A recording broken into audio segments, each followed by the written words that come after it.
They weren't on the official gear lists, and they sure as hell weren't supposed to be there. But for generations of American soldiers, one item was worth the risk of bending the rules. The tactical boot knife, small enough to conceal, deadly enough to change the outcome of a life-or-death encounter. These blades were more than just tools. They were last lines of defense, symbols of readiness, and sometimes the reason a soldier made it back home. Today, we're going deep into the classified world of the tactical boot knives U.S. soldiers smuggled into war zones. What they were, why they were used, and the stories that made them legendary.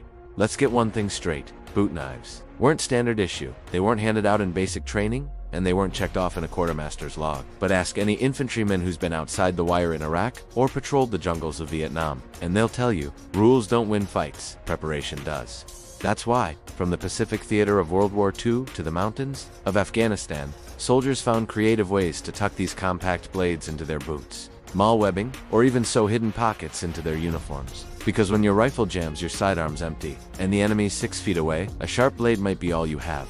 Boot knives earned their reputation in silence. No flashy tech, no batteries, just a sharpened piece of steel designed for one job, getting you out alive.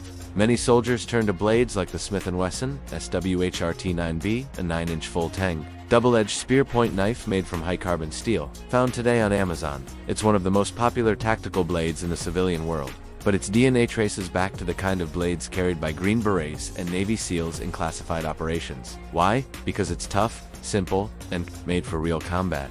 Soldiers didn't need gimmicks, they needed reliability. But how did they actually get these into war zones? It wasn't as simple as tossing one into your checked duffel. In many units, unofficial items could be confiscated before deployment, so soldiers got creative. Some mailed their knives to base addresses ahead of time. Others disassembled them and hid the parts in different pouches. And in some legendary cases, the knives were already part of them, hidden deep in the boot's inner sole, taped behind body armor plates, or rolled into socks inside MRE boxes. If there was a loophole, soldiers found it, because when the bullets fly, the last thing you want is to realize you could have brought something that might have saved your life. In Vietnam, MACVSOG operatives, America's elite, behind-enemy lines commandos, often carried unauthorized gear. That included boot knives like the Gerber Mark II, a now iconic blade with a sinister look and a deadly edge. It was slim, light, and perfect for close quarters. To this day, veterans talk about how it wasn't just a knife. It was a companion, one that sat quietly in the boot, unnoticed during boring patrols, until it was needed. But boot knives weren't just for hand-to-hand encounters. Many soldiers used them to cut themselves free from entanglements, pry open crates, clear brush, or quietly eliminate sentries when stealth mattered more than firepower.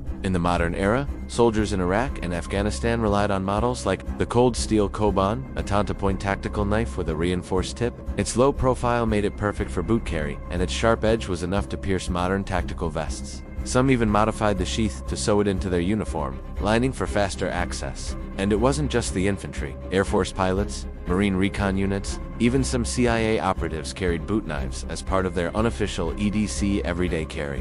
One of the most popular covert blades today is the K-Bar TDI law enforcement knife.